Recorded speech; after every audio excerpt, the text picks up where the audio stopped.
तो hello guys, मैं हूं आपका दोस्त। तो आज हम पढ़ने वाले हैं chapter number 4 structure of atom. हमें पता है कि आपको बहुत ही ज़्यादा प्रॉब्लम हो रही होगी, मुझे भी हो रही है। तो आज हम क्या करेंगे, इसको नोट्स में से पढ़ेंगे, इसका रिव्यू लेंगे। ठीक है, अब आते हैं हम चैप्टर नंबर 4 पे, स्ट्रक्चर ऑफ एटम।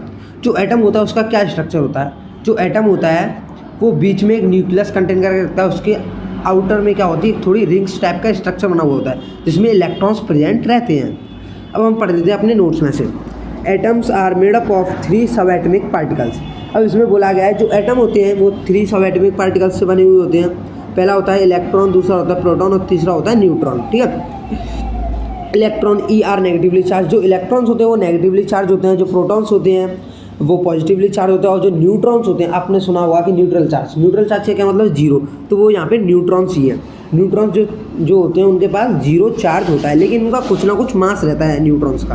ठीक है, अब हम आते हैं नेक्स्ट लाइन पे। Protons and neutrons are present in a small nucleus at the centre of the atom. जो प्रोटॉन्स और न्यूट्रॉन्स होते हैं वो क्या करते हैं, एक छोटे से न्यूक्लियस में प्रेजेंट होते हैं। आपने पढ़ा होगा कि जो एटम है सबसे छोटी यूनिट होती है मैटर की। ठीक है, अब उसके अंदर भी छोटी सी एक यूनिट होती है जिसको, उसके अंदर भी छोटा सा एक पार्ट होता है जिसको हम क्या बोलते हैं, न्यूक्लियस। तो आप सोच ही सकते हो जो एटम का न्यूक्लियस होगा वो कितना ज़्यादा छोटा होगा। ठीक है, अब आते हैं हम न्यूक्लियस पे। न्यूक्लियस जो होता है वो 2 चीज़ें कंटेन कर रखता है, प्रोटॉन और न्यूट्रॉन। जो प्रोटॉन्स होते हैं वो पॉजिटिवली चार्ज होते हैं, जैसा हमने पढ़ा था। ठीक है, और जो न्यूट्रॉन्स होते हैं उनके पास जीरो चार्ज रहता है। जीरो चार्ज मतलब कोई भी चार्ज नहीं, इसीलिए जो न्यूक्लियस होता है उसको हम पॉजिटिवली चार्ज भी बोल देते हैं, क्योंकि न्यूट्रॉन के पास कोई भी चार्ज नहीं है लेकिन प्रोटॉन के पास चार्ज है पॉजिटिव। तो जब जीरो और पॉजिटिव में से एक को लेंगे तो क्या पॉजिटिव ही लोगे ना। ठीक है, तो जो न्यूक्लियस होता है वो पॉजिटिवली चार्ज रहता है।